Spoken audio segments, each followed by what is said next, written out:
Hello friends, this is our experiment number 3rd. Title of experiment is bifilar suspension method.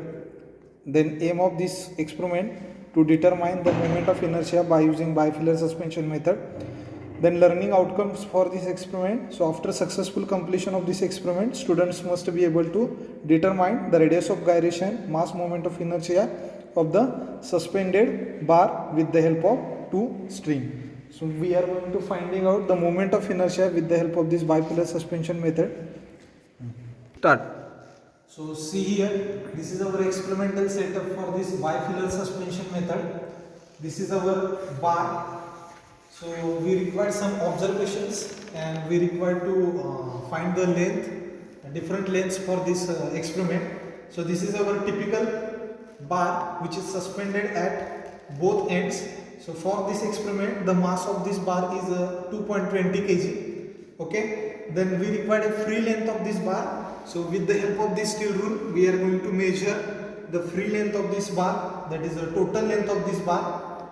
So near about, you will see here, near about 50 centimeter. This is the total length of this bar. Then we require a distance between two strings. So distance between two strings, this distance is nothing but system length. So we require to finding out this system length with the help of this steel rule. So this system length is near about 46 centimeter, that is 0.46 meter, and the length of this total length of this bar is 0.50 meter. Okay. Now we require a average free length of the suspension. So we require to finding out the average free length of suspension for this bar from the point of hanging. So we'll see what is the average free length of this suspension. So average free length of suspension is, see here, near about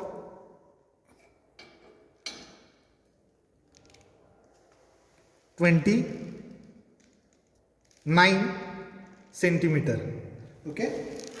So these are the observations we required for this experiment. Now we are going to take readings. So for this rod, first we have to Start.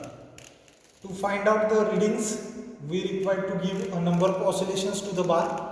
So for that, we require a stopwatch to calculate the time for the number of oscillations. For our convenience, we are giving 10 oscillations to this bar. So we are giving 10 oscillations. So see here, we are not giving oscillations like this. We are giving oscillations in angular motion. So we are giving oscillations to this bar with the help of angular moment. So let us see. So see stopwatch for 10 oscillations. 5, 6, 7, 8, 9. Stop. So these number of oscillations, 10 oscillations we are giving here. So with the help of stopwatch, the time required for 10 oscillations we have calculated here, or we are getting there in the stopwatch. So similarly, we are going to take readings for this experiment and we need to calculate the moment of inertia theoretically and practically. Start. Okay, so see here, this is observation table. So for this observation table, we required different lengths or different lengths to be measured for this experiment. So the total length of suspended bar already we have measured there, that is 0.5 meter. Then average free length, which is in a suspended bar, measured 0.29. So these are the older readings. We have taken new readings, that is average free length of suspended bar is 0.29 meter. Then system length, that is distance between two string, we have measured, that is 0.46 meter.